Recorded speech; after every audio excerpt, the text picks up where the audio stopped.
Now, after the 5th of August, I'm afraid there's no. What is the point of talking now?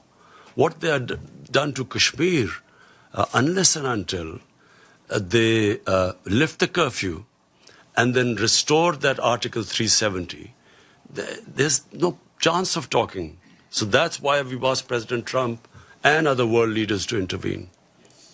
The lady in pink right here. Thank you very much. Mr. Prime Minister, you're a man of enormous sophistication, and you're aware, I know, that there are very often forces behind the kinds of conflicts you're facing now. You have mentioned the Security Council.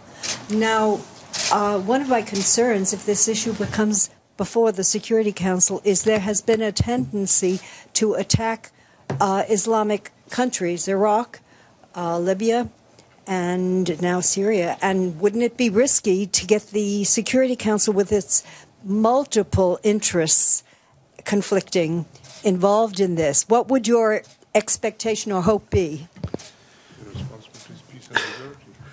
Look, I mean, if ever the Security Council has to move, it's now.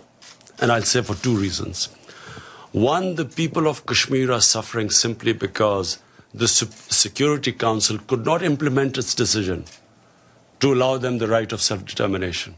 The 11 resolutions. So it's their responsibility. 8 million people are locked inside for 50 days. It's inhuman. So what is the Security Council for then? Second, this has a potential of the unthinkable. Two nuclear-armed countries face to face. Surely the Security Council came into being to stop this. I mean, this is as bad as it gets. Yeah.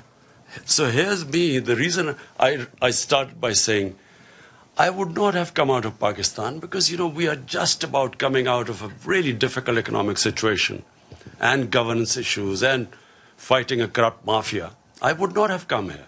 But I'm alarmed because here's me. There is one prime minister that side, there's one this side. You know, a sane mind can't think of a nuclear war.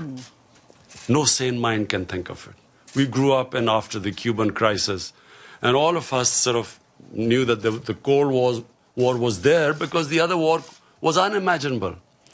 But when you have what you have in India right now, and I say this who knows India, this is an ideology, a racist ideology, which believes in the supremacy of a Hindu race. The other races are not supposed to be equal.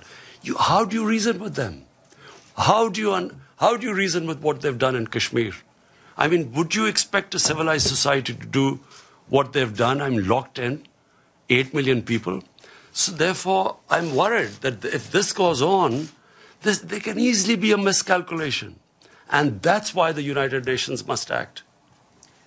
The lady in the white suit at the back, please identify yourself. We'll come to you, Mateen, in a minute. Let's just take some ANCA members. Thank you very much. My name is Nazira Azim Karimi. I'm Afghan journalist.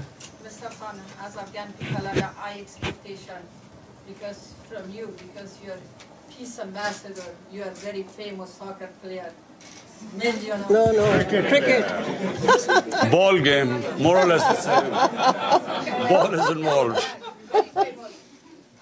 As a peace ambassador, which role Pakistan should play to bring Taliban and the table to make negotiation with the Afghan government? What is